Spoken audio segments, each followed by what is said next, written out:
This is by far the most regrettable top-tier artifact since the start of the sword forging competition. A master blacksmith with 30 years of experience crafted a sharp sword with top-notch techniques, but before it could show its power, it was broken into two pieces by another master. This is also the most abstract African artifact seen in the competition, featuring a bizarre three-pointed tip capable of binding two pigs from 500 meters away. Even more puzzling, the program started by pulling out 4 drilling machines, asking the competitors to first stack a large horse pattern and then drill deep raindrop patterns into the steel billet. The final product is a raindrop-patterned large horse steel billet sword. Of course, the more raindrops, the prettier, so Jay Nielsen would prefer a downpour. Oh boy. The combination of heavy rain and large horse clearly leaves no room for error.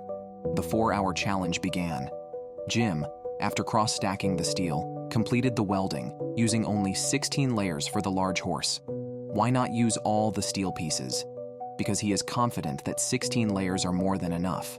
Richard welded all the steel pieces together, since more layers enhance the visibility of the raindrop pattern. If there was enough time, stacking 200 to 300 layers would be feasible. Jay Nielsen was very pleased with this idea. John welded only 10 pieces and left 13, keeping it simple because his master grandfather once told him, "Forging excess steel is a waste of life." As soon as he said this, the large horse flew away, seems his grandfather responded. Nate elongated the large horse steel billet and welded everything in threes, aiming for 180 layers. Ordinary stacking would take more time, but dividing and stacking in threes is faster, provided the welding holds.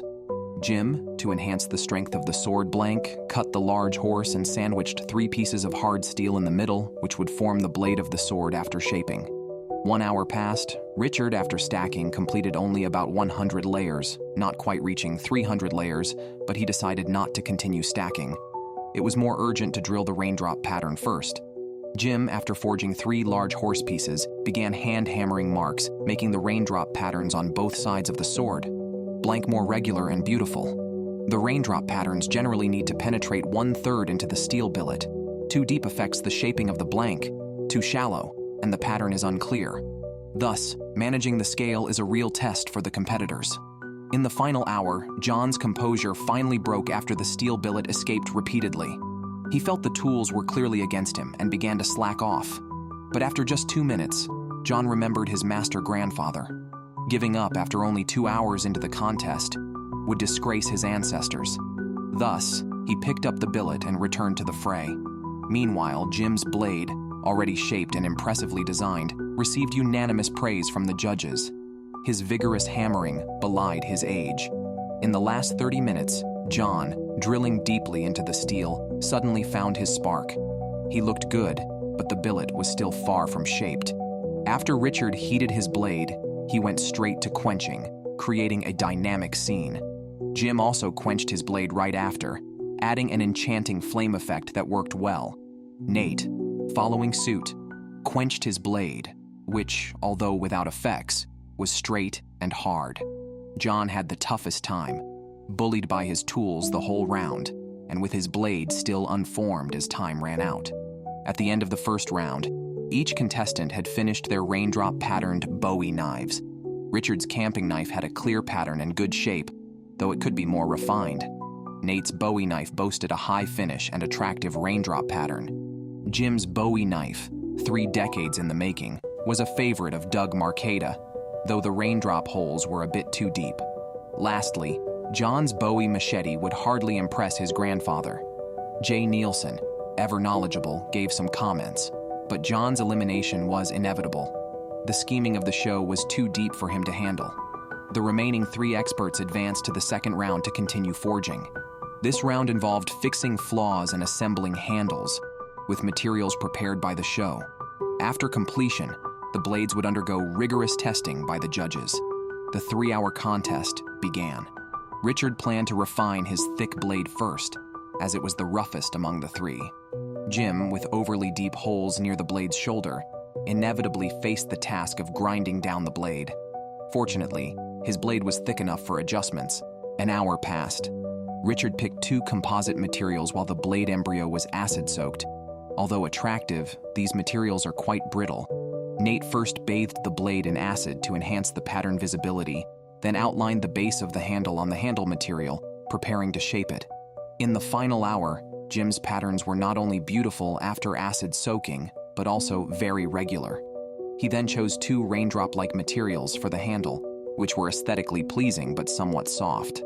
Fortunately, they broke early enough to allow time for a material change. Richard's handle was nearing completion, only needing a final adjustment to the grip. After installing the handle, Nate directly ground off the blade tip to adjust the balance of the blade. This move was indeed bold. After changing materials, Jim also reached the shaping stage. The handle outline excited Jay Nielsen. Time was up and the second round ended. First was Jay Nielsen's antler chopping strength test. Nate's Bowie knife went first. The pattern looked expensive, and the blade had no issues. Nate was indeed formidable. Next was Jim's Bowie knife. The pattern was also impressive. The sound alone indicated its value. From the cross-section, it seemed there were no structural issues, but Jay Nielsen chopped it off completely, always finishing decisively. If Richard's knife passed the test, he would advance directly to the finals. The blade remained intact. Jim could go home and watch the finals, though it was a pity about his impressive Bowie knives. Finally, Nate and Richard advanced to the 3-round finals. They would take home and forge an African tri-blade sickle to compete. Typically, warriors conceal this knife within their shields, carrying up to 4 at a time. Its feature is that 3 blade tips can strike the opponent at different angles. It's essential for experienced warriors, capable of taking the enemy's head amid chaos. Now, it symbolizes local power. Aside from the upward blade on the handle, the front must also have 2 main blades with powerful tips. The 2 have 5 days to complete the challenge at home. Afterwards, they return for the ultimate test. The winner will be the champion of this competition. Nate, after finalizing the mini design, cuts the final steel and begins passionate forging with the power hammer. Brother figured that as long as he knows the blade's position, forging it into shape shouldn't be too hard. Key to his success, his round furnace fit the blade blank perfectly, a big help in forging this peculiar weapon. Meanwhile, Richard borrowed some kids' modeling clay to make the knife following the design. Setting aside the color, the shape was decent enough. Brother then heated the steel blank with a blowtorch to shape the initial blade blank. Next, he just needed to forge it piece by piece to shape it. The next day, Nate first finely ground the blade shape. Honestly, this type of blade is really hard to grind. He then picked up an African artifact to design the blade pattern. That move was very African indeed. On the third day, Richard hammered out the blade blank and completed the quenching, with excellent results. On the fourth day, after Nate adjusted the details of the blade blank, he also quenched it. The blade blank was straight as an arrow. As for the handle, Brother prepared leather wrapped with paracord, a truly unique combination. Now, everything was ready, just short of swinging the blade. By the final day, Richard's handle assembly was nearing completion, and Brother, for added stability, directly installed 7 copper nails, ensuring even if the blade failed, the handle wouldn't. 5 days later, both returned to the competition with their blades. Nate's tri-blade sickle was wrapped in leather, enchanted with unknown African symbols. Richard's sickle, forged from 5160 steel, had a very distinctive shape.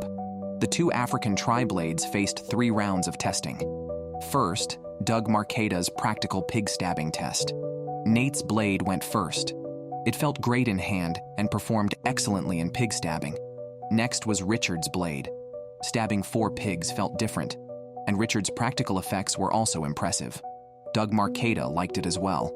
Next, the wall strength test by Doug. Nate's blade structure had no issues. Richard's blade was also undamaged, though the slightly long handle affected the balance. Finally, the sharpness test with beard shaving and sandbag throwing. Nate's blade was very effective, and Richard's blade was not far behind. After 3 rounds of testing and upon judges' deliberation, Nate was declared the champion. Richard's slightly long handle made it too easy to mishandle, a pity to lose the championship over handle length. Congratulations to Nate for skillfully claiming this episode's championship.